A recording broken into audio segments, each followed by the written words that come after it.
വചനയാത്ര ഉൽപ്പത്തി 18 അധ്യായം. ദൈവം സന്ദർശിക്കുന്നു. മാമ്രയുടെ ഓക്കുമരത്തോപ്പിന് സമീപം കർത്താവ് അബ്രാഹത്തിന് പ്രത്യക്ഷനായി.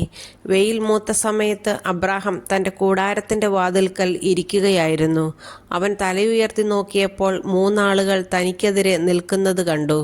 അവരെ കണ്ട് അവൻ കൂടാരവാതിൽക്കൽ നിന്ന് എഴുന്നേറ്റ് അവരെ എതിരേൽക്കാൻ ഓടിച്ചെന്ന് നിലം പറ്റെ താണ് അവരെ വണങ്ങി. അവൻ പറഞ്ഞു, യജമാനനെ, അങ്ങെന്നിൽ സംപ്രീതനെങ്കിൽ അങ്ങയുടെ ദാസനെ കടന്നു പോകരുതേ. കാല് കഴുകാൻ കുറച്ച് വെള്ളം കൊണ്ടുവരട്ടെ. മരത്തണലിലിരുന്ന് വിശ്രമിക്കുക. നിങ്ങൾ ഈ ദാസൻ്റെ അടുക്കൽ വന്ന നിലയ്ക്ക് ഞാൻ കുറെ അപ്പം കൊണ്ടുവരാം. വിശപ്പടക്കിയിട്ട് യാത്ര തുടരാം. നീ പറഞ്ഞതുപോലെ ചെയ്യുക എന്ന് അവർ പറഞ്ഞു. അബ്രാഹം പെട്ടെന്ന് കൂടാരത്തിലെത്തി സാറായോട് പറഞ്ഞു, വേഗം 3 ഇടങ്ങഴി മാവെടുത്ത് കുഴച്ച് അപ്പമുണ്ടാക്കുക. അവൻ ഓടിച്ചെന്ന് കാലിക്കൂട്ടത്തിൽ നിന്ന് കൊഴുത്ത ഒരു ഇളം കാളക്കുട്ടിയെ പിടിച്ച് വേലക്കാരനെ ഏൽപ്പിച്ചു. ഉടനെ അവൻ അത് പാകം ചെയ്യാൻ തുടങ്ങി. അബ്രാഹം വെണ്ണയും പാലും പാകം ചെയ്ത മോരിയിറച്ചിയും അവരുടെ മുമ്പിൽ വിളമ്പി. അവർ ഭക്ഷിച്ചുകൊണ്ടിരിക്കെ അവൻ മരത്തണലിൽ അവരെ പരിചരിച്ചു കൊണ്ടുനിന്നു. അവർ അവനോട് ചോദിച്ചു, നിന്റെ ഭാര്യ സാറ എവിടെ? കൂടാരത്തിലുണ്ട്, അവൻ മറുപടി പറഞ്ഞു. കർത്താവ് പറഞ്ഞു, വസന്തത്തിൽ ഞാൻ തീർച്ചയായും തിരികെ വരും.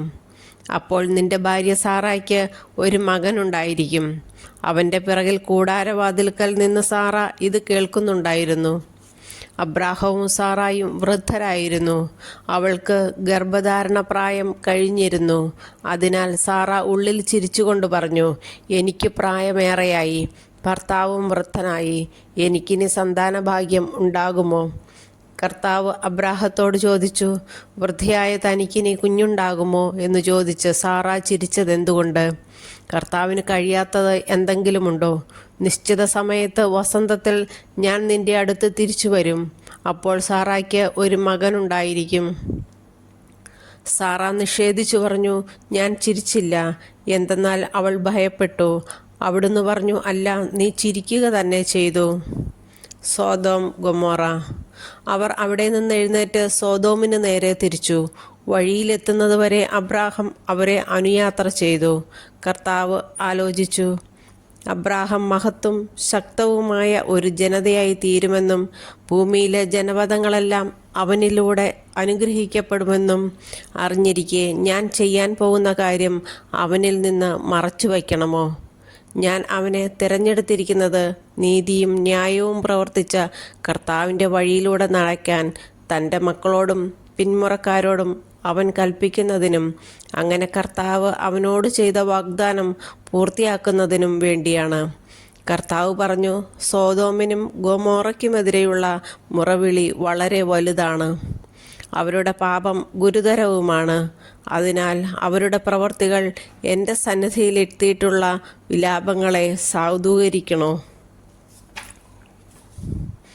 ഇല്ലയോ എന്നറിയാൻ ഞാൻ അവിടം വരെ പോവുകയാണ്. അവർ അവിടെ നിന്ന് സോദോമിന് നേരെ നടന്നു. അബ്രാഹം അപ്പോഴും കർത്താവിൻ്റെ മുമ്പിൽ തന്നെ നിന്നു.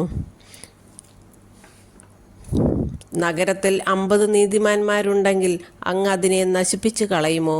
അവരെ പ്രതി ആ സ്ഥലത്തെ ശിക്ഷയിൽ നിന്നൊഴിവാക്കില്ലേ? ദുഷ്ടന്മാരോടൊപ്പം നീതിമാന്മാരെയും സംഹരിക്കുക അത് അങ്ങിൽ നിന്ന് ഉണ്ടാകാതിരിക്കട്ടെ. ദുഷ്ടന്മാരുടെ ഗതി തന്നെ നീതിമാന്മാർക്കും സംഭവിക്കാതിരിക്കട്ടെ. ഭൂമി മുഴുവൻ്റെയും വിധികർത്താവ് നീതി പ്രവർത്തിക്കാതിരിക്കുമോ? കർത്താവ് അരുളി ചെയ്തു, സോദോം നഗരത്തിൽ 50 നീതിമാന്മാരെ ഞാൻ കണ്ടെത്തുന്ന പക്ഷം അവരെ പ്രതി ഞാൻ ആ സ്ഥലത്തോട് മുഴുവൻ ക്ഷമിക്കും. അബ്രാഹം വീണ്ടും പറഞ്ഞു, പൊടിയും ചാരവുമായ ഞാൻ കർത്താവിനോട് സംസാരിക്കുവാൻ തുനിഞ്ഞല്ലോ. നീതിമാന്മാർ 50-ന് 5 കുറവ് വന്നാലോ? 5 പേർ കുറഞ്ഞാൽ നഗരത്തെ മുഴുവൻ അങ്ങ് നശിപ്പിക്കുമോ? അവിടുന്ന് പറഞ്ഞു, 45 പേരെ കണ്ടെത്തിയാൽ ഞാൻ അതിനെ നശിപ്പിക്കുകയില്ല. അവൻ വീണ്ടും ചോദിച്ചു, 40 പേരെ ഉള്ളുവെങ്കിലോ? അവിടുന്ന് പ്രതിവചിച്ചു, ആ 40 പേരെ പ്രതി നഗരം ഞാൻ നശിപ്പിക്കുകയില്ല. അവൻ പറഞ്ഞു, ഞാൻ വീണ്ടും സംസാരിക്കുന്നത് കൊണ്ട് കർത്താവ് കോപിക്കരുതേ. ഒരു പക്ഷേ 30 പേരെ ഉള്ളുവെങ്കിലോ? അവിടുന്ന് അരുളി ചെയ്തു, 30 പേരെ കണ്ടെത്തുന്നെങ്കിൽ ഞാൻ അത് നശിപ്പിക്കുകയില്ല. അവൻ പറഞ്ഞു, കർത്താവിനോട് സംസാരിക്കാൻ ഞാൻ തുനിഞ്ഞല്ലോ, 20 പേരേ ഉള്ളുവെങ്കിലോ? അവിടുന്ന് അരുളി ചെയ്തു, 20 പേരെ പ്രതി ഞാനത് നശിപ്പിക്കുകയില്ല. അവൻ പറഞ്ഞു, കർത്താവെ, കോപിക്കരുതേ, ഒരു തവണ കൂടി മാത്രം ഞാൻ സംസാരിക്കട്ടെ. 10 പേരെ അവിടെ ഉള്ളുവെങ്കിലോ? അവിടുന്ന് അരുളി ചെയ്തു, ആ 10 പേരെ പ്രതി ഞാൻ അത് നശിപ്പിക്കുകയില്ല.